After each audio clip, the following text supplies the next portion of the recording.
അവിടെ വരുന്നു, ഭക്ഷണം കഴിക്കുന്നു, തിരിച്ചു പോരുന്നു. അതാ നടക്കുന്നത്. ഇനി വന്നു കഴിഞ്ഞാ കുറച്ചു ദിവസം അവിടെ താമസിക്കണം. മുമ്പ് അവധിക്ക് വരുമ്പോ ഇവൻ താമസിക്കുന്ന പോലെ. അതല്ല, നീ ജോലിക്ക് പോകുമ്പോ കുറച്ചു ദിവസം വേണമെങ്കിൽ മോൾ അവിടെ കൊണ്ടുവന്ന് നിർത്ത്. അപ്പച്ചി പറഞ്ഞില്ലെങ്കിൽ ഞാനാ ചെയ്തേനെ. പക്ഷെ മാളൂനത് ഇഷ്ടപ്പെടില്ലല്ലോ. മോള് വരുമ്പോ മാൾ ഇങ്ങോട്ട് പോരൂലോ. അവൾക്ക് മോളെ കാണാൻ വയ്യെങ്കി മോൾ അവിടെ നിക്കുമ്പോ മാൾ ഇവിടെ ഒന്ന് നിക്കട്ടെ. അപ്പച്ചി അങ്ങനൊന്നും പറയണ്ട. ഇതൊക്കെ കേട്ടാ മാളൂന് എന്നോടുള്ള ദേഷ്യം കൂടും. അല്ലെങ്കിൽ അവൾക്ക് ദേഷ്യം തന്നെയാ. അതിനി പെട്ടെന്നൊന്നും മാറാനും പോകുന്നില്ല. മോള് സൂക്ഷിക്കണേ. എന്റെ മോളെ നന്നായിട്ട് അറിയാവുന്നോണ്ടാ ഇങ്ങനെയൊരു മുന്നറിയിപ്പ്. അത് കാര്യമായിട്ടെടുക്കണം. എന്നാ ഞാൻ പോയിട്ട് വരാം.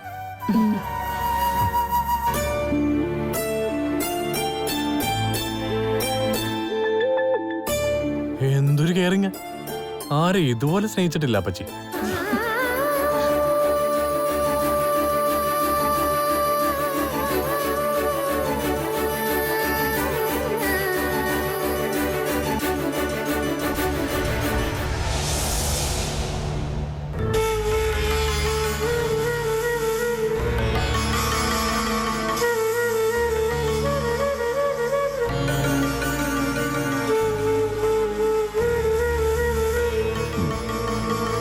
അപ്പച്ചി പോയോ?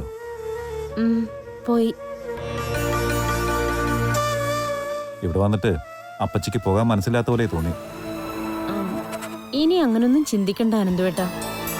ഞാനും മാളും ഒരു തീരുമാനത്തിലെത്തി. ഈ വഴക്കങ്ങ് അവസാനിപ്പിക്കാൻ. എന്നുവെച്ചാ? ഞങ്ങളും അമ്മയുടെ പാത സ്വീകരിക്കാൻ പോവാ. കാർത്തൂനെ സ്നേഹിക്കാൻ. ഇന്ന് ഇടിവെട്ടി മഴയുണ്ടെന്ന് കാലാവസ്ഥ റിപ്പോർട്ട് വല്ലതും ഉണ്ടോ? ഇടിവെട്ടിയാലും മഴ പെയ്താലും ഞങ്ങൾ അങ്ങനെ ഒരു തീരുമാനത്തിൽ എത്തിക്കഴിഞ്ഞു. അതെ, നുണ പറയുമ്പോ വിശ്വസിക്കാൻ പറ്റുന്ന നുണ പറ. അനന്തുവേട്ടൻ തന്നെ കണ്ടില്ലേ, അമ്മ കാർത്തൂനെ സ്നേഹിച്ചു കൊല്ലുവാ. അവളെ വെറുക്കുന്നുണ്ട്. ഞങ്ങളോടുള്ള വെറുപ്പും കൂടുക. അതങ്ങനെ മുന്നോട്ട് പോയാൽ ശരിയാവില്ല. തറവാട് സ്വത്തുക്കളൊന്നും ഭാഗം വെച്ചിട്ടില്ല. അതിന്റെ ഭാഗമായി എല്ലാവരെയും സ്നേഹിക്കുന്നത് കൊള്ളാം.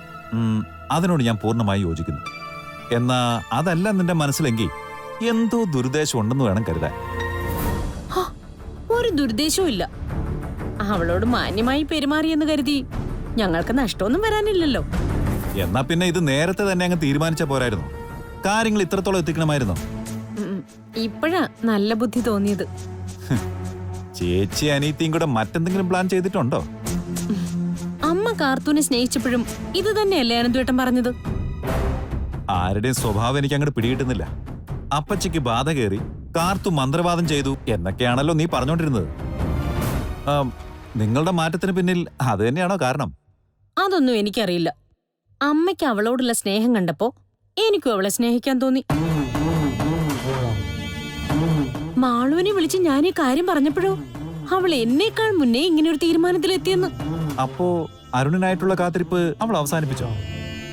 ഇനി അവനെ കിട്ടില്ലെന്ന് അവൾക്കറിയാം. എന്നാ പിന്നെ പെട്ടെന്നൊരു കല്യാണത്തിന് തയ്യാറാവണമെന്ന് പറ. അതോട് കഴിഞ്ഞ അപ്പച്ചി സ്വത്തുക്കൾ ഭാഗം വെച്ചു കൊടുക്കും. അത് നിങ്ങൾക്ക് രണ്ടുപേർക്ക് പങ്കുവെച്ചെടുക്കാം. കണക്കില്ലാതെ കിടക്കുമല്ലേ മുത്തച്ഛന്റെ ഉൾപ്പെടെ. പെട്ടെന്ന് കാര്യങ്ങൾക്കൊക്കെ ഒരു നടപടിയും ഉണ്ടാവും. അല്ലെങ്കിലേ ഒരു ഷെയർ വലിഞ്ഞു കയറി വന്നവെക്കും പോകും. അനന്തുവേട്ടൻ ഏത് നേരത്തെ സ്വത്തിന്റെ പണത്തിന്റെ കാര്യമുള്ളോ? നിനക്കെന്താ ഈ പറയുന്നൊക്കെ കിട്ടിയ പുളിക്കോ? എന്നേക്കാൾ സ്വത്തുമോഹിയായിരുന്നല്ലോ നീ. നമുക്കിപ്പോ വേണ്ടതേ ഒരു കുഞ്ഞ. അതിനുവേണ്ടി നല്ലൊരു ഡോക്ടറെ കാണുക വേണ്ടത്. അല്ലാതെ സ്വത്തിന്റെ പണത്തിന്റെ കാര്യത്തെ പറ്റി ചിന്തിക്കല്ല വേണ്ടത്.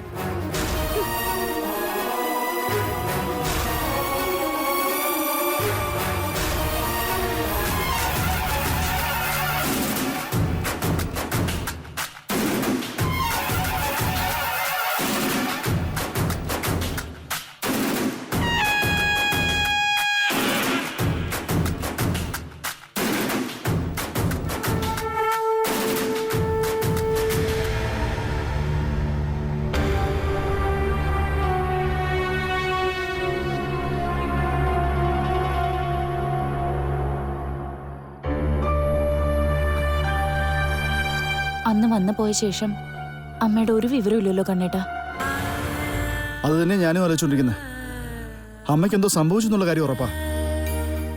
അമ്മ എവിടെ പോയതാണെന്ന് ഒരു പിടിയില്ല. പരിചയക്കാരോട് എല്ലാം തിരക്കി, എല്ലാ അമ്പലത്തിലും പോയി നോക്കി. ആരും കഴിഞ്ഞ ദിവസങ്ങളൊന്നും അമ്മയെ കണ്ടിട്ടില്ല. എങ്ങോട്ടെങ്കിലും പോയതാണെങ്കിൽ അമ്മയ്ക്ക് അതിന്റെ ആവശ്യമില്ലായിരുന്നു. ഇങ്ങോട്ട് വരായിരുന്നു. ജീവിച്ചിരിക്കുന്നുണ്ടെങ്കിലല്ലേ അമ്മയെ കണ്ടെത്താൻ പറ്റൂ. അതിന് ഒരു ഉറപ്പുമില്ല. കൊല്ലാനും മടിക്കാത്ത ആൾക്കാരാ സുധമാമിയും വിജിതയൊക്കെ. എന്നും വഴക്കല്ലേ. സംസാരത്തിനിടയിൽ ഒന്ന് പിടിച്ചു തള്ളിയാൽ മതിയല്ലോ, എവിടെങ്കിലും പോയി വീണിട്ട് അപകടം പറ്റാൻ. വിജിതയ്ക്ക് ആൾക്കാരെ കൊന്ന് ശീലമുണ്ട്.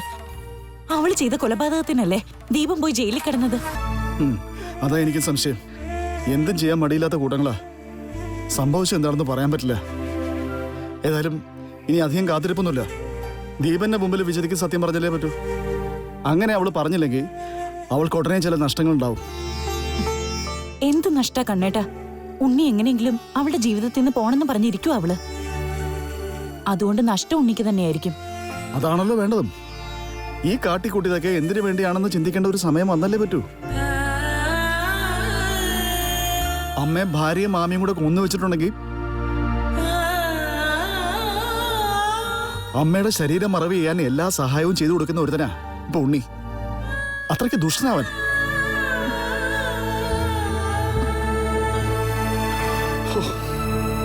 ഞാൻ നാളെയും പോകുന്നുണ്ട് തറവാട്ടിലോട്ട്.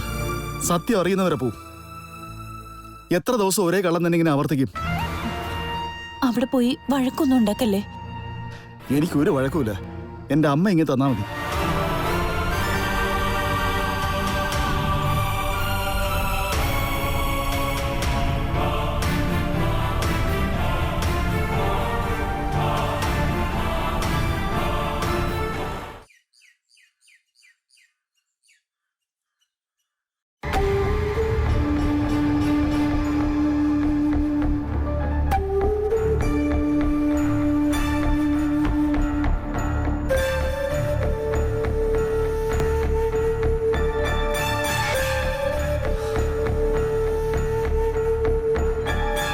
മോളെ,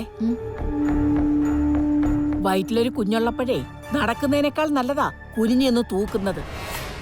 എല്ലാ ദിവസവും അങ്ങനെ ചെയ്താ സുഖപ്രസവമായിരിക്കും. ഞാൻ ചൂലെടുത്തോണ്ട് തരട്ടെ മോളെ? വേണ്ട, ചൂല് പിടിക്കാൻ എനിക്കറിയില്ല. കഷ്ടം.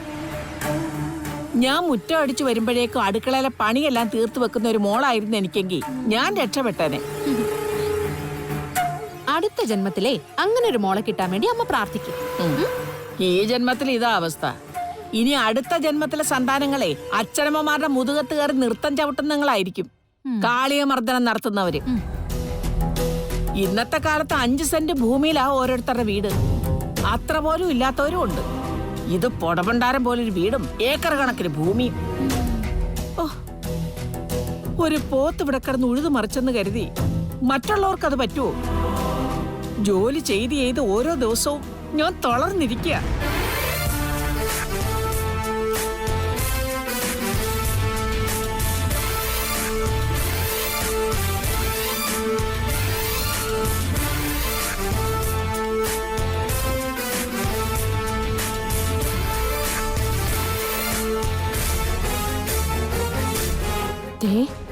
ആ പോത്ത് വരുന്നുണ്ടമ്മേ.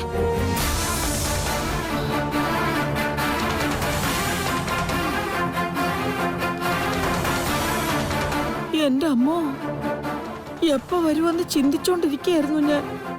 ദേ മാറിയൊക്കെ നിന്നു. കൈ ചിലപ്പോ കത്തി കാണും.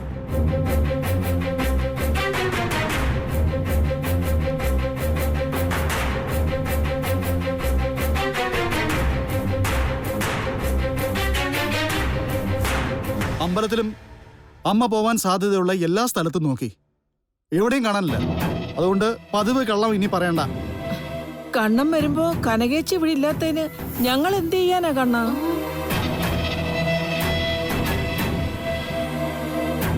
ഇപ്പൊ ജോലിയൊന്നും ചെയ്യാത്തോണ്ടേ ഇവിടെ ഇരിക്കത്തില്ല.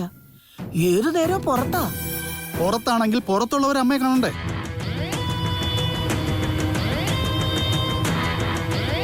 ഇതുവരെ ആരും അമ്മയെക്കുറിച്ചൊന്നും പറഞ്ഞിട്ടില്ല. ഞാനകത്ത് പോയി അമ്മയെ കണ്ടോളാം. അമ്മേ, അപ്പച്ചി ഇവിടെ ഇല്ല.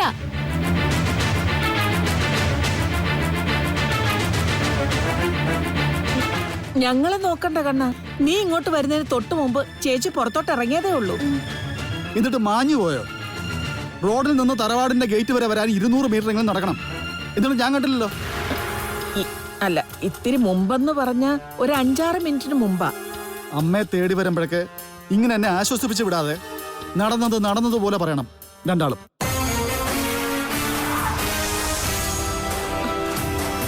ഇനി എനിക്ക് എന്റെ അമ്മയെ കാണാൻ പറ്റുമോ?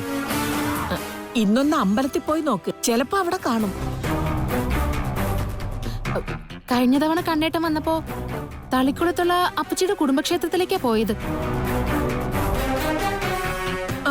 അതെ അതെ, ഇപ്പൊ അങ്ങോട്ടാ മിക്കപ്പോഴും പോകുന്നേ. ഇവിടുന്നൊരു 3 കിലോമീറ്റർ പോണമല്ലോ അങ്ങോട്ട്. എത്ര തവണ എന്റെ കണ്ണിൽ മണ്ണ് വാരി ഇടാൻ പറ്റും? കഥകൾ ഉണ്ടാക്കാൻ പറ്റും. അടുത്ത തവണ വരുമ്പോഴും ഈ നുണ ആവർത്തിക്കോ?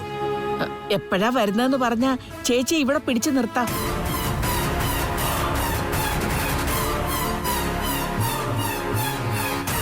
അങ്ങനെ പിടിച്ചു നിർത്താൻ പറ്റില്ലെന്ന് ഇവളുടെ മുഖത്തെ ഭയം കണ്ടാൽ അറിയാലോ. നീ എന്തിനാ മോളെ പേടിക്കുന്നത്? ഞാൻ പേടിച്ചൊന്നുമില്ല. കണ്ണന് തോന്നുന്ന ഇതൊക്കെ. തോന്നൽ ഉടനെ അവസാനിക്കും.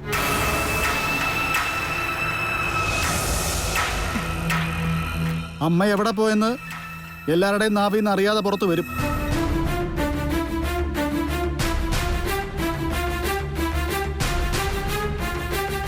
അമ്മയ്ക്ക് എന്തോ സംഭവിച്ചു എന്നറിയാം. കൊന്നിട്ടില്ലെന്നാ ഇപ്പോഴും വിശ്വാസം. കള്ളം എല്ലാ കാലവും ഒളിച്ചു വെക്കാൻ കഴിയത്തില്ല. തൽക്കാലത്തേക്ക് ഞാൻ പോവാ. പക്ഷേ ഇതുകൊണ്ടൊന്നും തീർന്നെന്ന് കരുതണ്ട.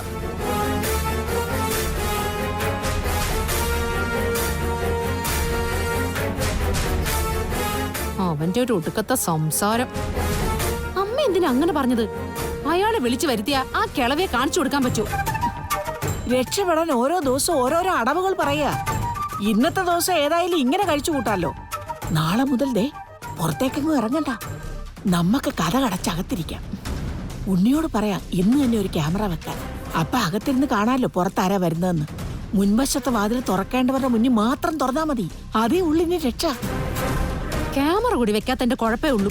വരുന്നത് പോലെ വരട്ടെ. എടി, അകത്തിരിക്കുന്ന ആ പോയവന്റെ അനിയനോട് പറ അമ്മയെ എത്രയും പെട്ടെന്ന് എവിടെന്നെങ്കിലും കണ്ടുപിടിച്ചോണ്ട് വരാൻ. അല്ലെങ്കിലേ ചേട്ടൻ അനിയനെ ഇടിച്ച് ചമ്മന്തിയാക്കുമെന്ന് പറ. ചേട്ടൻ അനിയനെ കൊന്നിട്ട് വീണ്ടും ജയിലിൽ പോയെങ്കിൽ 2 എണ്ണത്തിന്റെ ശല്യം തീർന്നേനെ.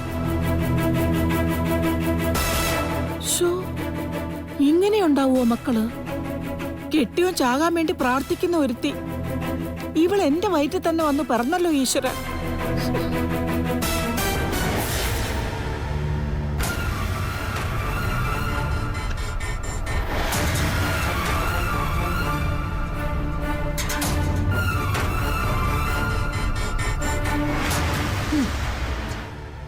പോക്കുവരവ് തുടർച്ചയായി കഴിഞ്ഞു. വന്നിട്ട് പോയി ചേട്ടൻ വീണ്ടും ഭീഷണി മുഴക്കിയിട്ട്. ഇത് വലിയ ശല്യമായല്ലോ. ശല്യായിരിക്കുന്നതേ ഞങ്ങൾക്കാ. പുറത്തേക്ക് ഇറങ്ങാൻ പറ്റുന്നില്ല. നമ്മൾ അമ്മയെ കൊന്നെന്ന പ്രചരണം. ഇളയ മോനും മരുമോളും കൂടെ. അത് സത്യമല്ലല്ലോ. പിന്നെ നമ്മൾ തോർത്ത് വിഷമിക്കേണ്ട കാര്യം എന്താ? കൊന്നെന്ന് പ്രചരിപ്പിക്കുന്നതേ കണ്ണനും കെട്ടിയോളും അയാളുടെ കൂട്ടുകാരും ആയിരിക്കും. പറയാനുള്ളവര് പലതും പറയും. അത് നിങ്ങൾ ആരും കാര്യമാക്കണ്ട. ഇതുവരെ കൈ വെച്ചിട്ടില്ല. ഉടനെ അതും ഉണ്ടാവും. ദേഹത്ത് തൊട്ടാലേ പിന്നെ ജാമ്യം പോലും കിട്ടാത്ത വിധം അയാൾ ജയിലിൽ കിടക്കും. നീ പ്രഗ്നന്റ് ആയ ഒരു പെൺകുട്ടിയാ. അങ്ങനെയുള്ള നിന്നെ വീട് കയറി തല്ലിയ നീയും അയാളെ വെറുതെ വിടത്തില്ല. ഇതൊക്കെ പുറത്തേക്ക് വന്ന് പറഞ്ഞൂടെ? അതെങ്ങനെ? ചേട്ടനെ കാണുമ്പോ അനിയന്റെ മുട്ട് വരയ്ക്കും. എനിക്ക് തല്ലാനും കൊല്ലാനൊന്നും വയ്യ. കുട്ടിക്കാലം മുതലേ ഞാൻ കോൺസെൻട്രേറ്റ് ചെയ്തത് പഠിത്തത്തിലാ. കാളയും കലപ്പിയായിട്ട് നടന്നയാൾക്ക് എന്നെക്കാളും ആരോഗ്യം കൂടും. അതുകൊണ്ട് തല്ലിയ കൊള്ളാനേ പറ്റൂ. പിന്നെ ചെയ്യാവുന്നത് നിയമത്തിന്റെ പിന്തുണ തേടുകയാണ്. അല്ലാതെ മറ്റു മാർഗമൊന്നുമില്ല. അമ്മയ്ക്ക് സ്വസ്ഥായിട്ടൊന്ന് ജോലി ചെയ്യാൻ പറ്റുന്നില്ല. അതിരാവിലെ കയറി വന്നോളും അമ്മ അന്വേഷിച്ച്. അങ്ങനെയുള്ള ആൾക്കേ ജയിലിൽ നിന്ന് ഇറങ്ങിയപ്പോ തന്നെ അവരെ വിളിച്ചോണ്ട് പോയിക്കൂടായിരുന്നോ? അല്ലെങ്കിൽ കാർത്തൂന്റെ കല്യാണം കഴിഞ്ഞ ശേഷം ഒരുത്തി മോളും അവിടെ ഒറ്റയ്ക്കായിരുന്നല്ലോ. അന്നേരം കൂട്ടിന് കൊണ്ടുപോയി നിർത്തിക്കൂടായിരുന്നോ? ആ സമയത്തൊന്നും ചെയ്യില്ല. കാരണം ആ സമയത്ത് അവിടെ പപ്പം വരികയും പോവുകയും ചെയ്യായിരുന്നു. അമ്മായിയമ്മ അങ്ങോട്ട് ചെന്നാലേ അതൊരു തടസ്സാവത്തില്ലേ? ഇപ്പൊ കുറച്ചു ദിവസമായി ജനലിൽ ടോർച്ചടിക്കുന്ന ആ പതിവ് നിന്നിട്ടുണ്ട്. ഇനിയും അതുണ്ടാവും. അത് നമ്മൾ തമ്മിൽ തെറ്റിക്കാനാ. പപ്പനും കൂട്ടുകാരും ഒക്കെ ഈ വഴി പോകുമ്പോ ചെയ്യുന്ന പണിയാ. അവന്മാരൊക്കെ എന്തൊരു മണ്ടന്മാരാ. എന്റെ കുഞ്ഞിനെ കൊണ്ടാ നീ നടക്കുന്നത്. ആ സമയത്ത് നിന്നെ ഞാൻ സംശയിക്കോ? ആ അതൊന്നും ചിന്തിക്കാനുള്ള സാമാന്യ ബോധം അവർക്കില്ല. നമ്മളെ തമ്മിൽ പിരിക്കാൻ വേണ്ടി പവിത്ര ചെയ്യിക്കുന്നതാ ഇതൊക്കെ. അവൾക്ക് കാണണം ഈ കുടുംബം ശിഥിലമാവുന്നത്. അങ്ങനെയൊന്നും ചിന്തിക്കാതെ വിജിതേ, ഞാനൊരിക്കലും നിന്നെ സംശയിക്കില്ല. സംശയിച്ച ഇയാൾ ഇവിടുന്ന് പോകും. നീ എന്താ ആലോചിക്കുന്നേ? നിനക്ക് ഈ കാര്യത്തിൽ എന്തെങ്കിലും തർക്കമുണ്ടോ? ഹേയ്, ഒരിക്കലുമില്ല. ഉണ്ണിയേട്ടൻ പോലൊരു ഭർത്താവിനെ കിട്ടിയതാ എന്റെ മഹാഭാഗ്യം. എന്തൊക്കെ പറഞ്ഞാലും എന്റെ ഭാഗ്യങ്ങൾക്കെല്ലാം തുടക്കമിട്ടത് നീയാണ്.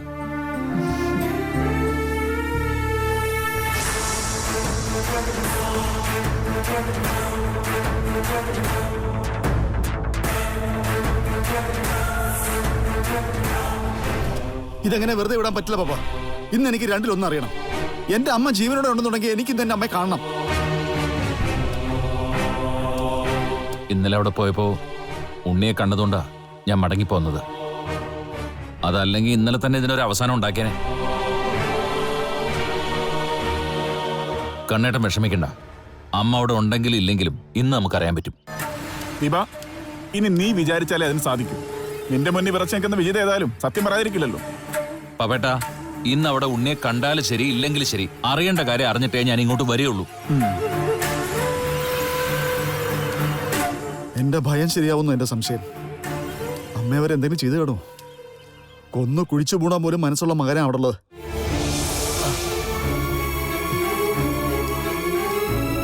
നീ എന്തൊക്കെയാ കണ്ണായി പറയുന്നേ? നമ്മൾ ഉഴുതു മറിച്ച് കൃഷി ഇറക്കിയ ഭൂമിയിൽ എന്റെ അമ്മ അവരെല്ലാവരുടെ വെട്ടി മൂടി കാണൂടാ. ഒന്നും പറയാൻ പറ്റില്ല പപ്പ. നീ വെറുതെ അതിന് കിടന്നൊന്നും ചിന്തിക്കണ്ട. അങ്ങനെ സംഭവിച്ചു കാണില്ല. പിന്നെ എന്റെ അമ്മ എവിടെ? അതിനുള്ള ഉത്തരം ഞാൻ തരാമെന്ന് പറഞ്ഞല്ലോ കണ്ണേട്ടാ. നിങ്ങൾ ധൈര്യമായിട്ടിരിക്കേ, ഞാൻ പോയിട്ട് വരാം.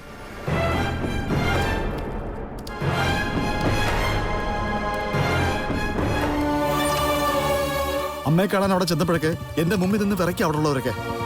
എടാ, കള്ളത്തരം മൂടി വെച്ചിട്ട് സംസാരിക്കുന്നത് നമുക്ക് കണ്ടാൽ അറിയത്തില്ലേ പപ്പ. അമ്പലത്തിൽ പോയിന്ന് പറഞ്ഞു, അവിടെ ചെന്നിട്ടില്ല. മാർക്കറ്റിൽ പോയിന്ന് പറഞ്ഞു, അവിടെയും ചെന്നിട്ടില്ല. വീട് വിട്ട് പോകുന്നതിന് മുമ്പ് മൂത്ത മകനോടൊപ്പം ഇരുന്ന് ഭക്ഷണം കഴിക്കണമെന്ന് ആഗ്രഹിച്ചിട്ട് നിന്റെ വീട്ടിലേക്ക് വന്നതായിരിക്കും. അല്ല, അങ്ങനെ സംശയിക്കണം. എന്റെ സംശയം അതല്ല പപ്പ.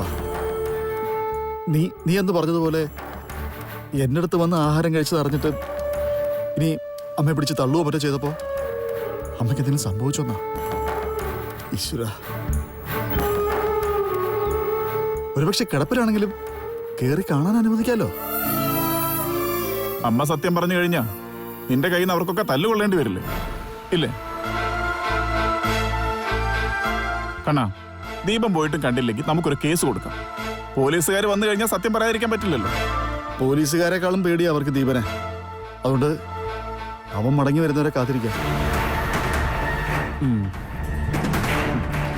ജീവിതത്തിലെ ശത്രുക്കൾക്ക് പോലും ഇങ്ങനൊരു അനിയനെ കിട്ടരുത് പപ്പ. എനിക്ക് അവരെ സഹായമൊന്നും വേണ്ട. ഒരു പനിക്ക് പോലും അവൻ എനിക്ക് മരുന്നും തരണ്ട. അമ്മയെങ്കിലും നന്നായിട്ട് നോക്കിക്കൂടെ അവന്? ഒരു ജോലിക്കാരിക്ക് പകരക്കാരി അമ്മയെ കാണുന്നതിനെ പറ്റി അങ്ങനെ കൂടുതൽ സംസാരിക്കേണ്ട. കാണാം, അവന്റെ കാര്യമായിട്ട് ഇനി പറയും വേണ്ട. മരണം വരെ അവന്റെ സ്വഭാവം ഇങ്ങനെ തന്നെയായിരിക്കും. അവനിപ്പോ അമൃതായി കരുതുന്ന ഭാര്യ വഴിപഴച്ചതാണെന്ന് അറിയുമ്പോ അപ്പോഴെങ്കിലും മാറ്റം ഉണ്ടാവില്ലേ? അതൊക്കെ കണ്ടറിയണം. ഇനിയിപ്പോ ആ സമയത്ത് സമ്പത്താണ് മുഖ്യമെങ്കിലേ അവൻ ഭാര്യ ചെയ്ത എല്ലാ ചതിയും അങ്ങ് മറക്കും. പക്ഷെ ഭാര്യ എത്ര നാൾ അവനിപ്പോ കഴിയുമെന്നറിയണം.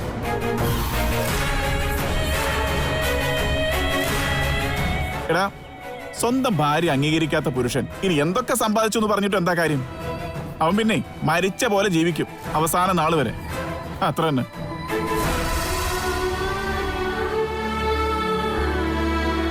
അമ്മേ,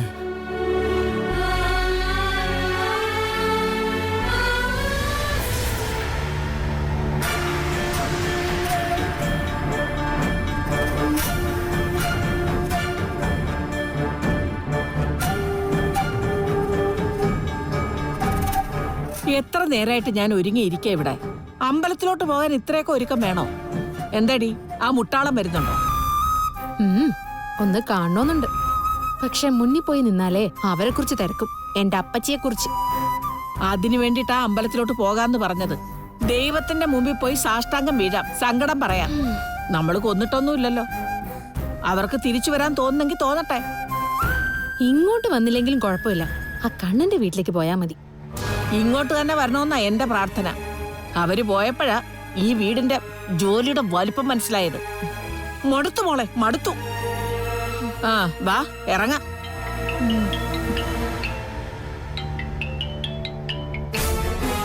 എന്റെ അമ്മയെ പറഞ്ഞു നാക്കെടുത്തില്ല. ദാ വിളിക്കുന്നു ദീപേട്ടനാ. എടുത്തിട്ട് നമ്മളിവിടെ ഇല്ലെന്ന് പറ.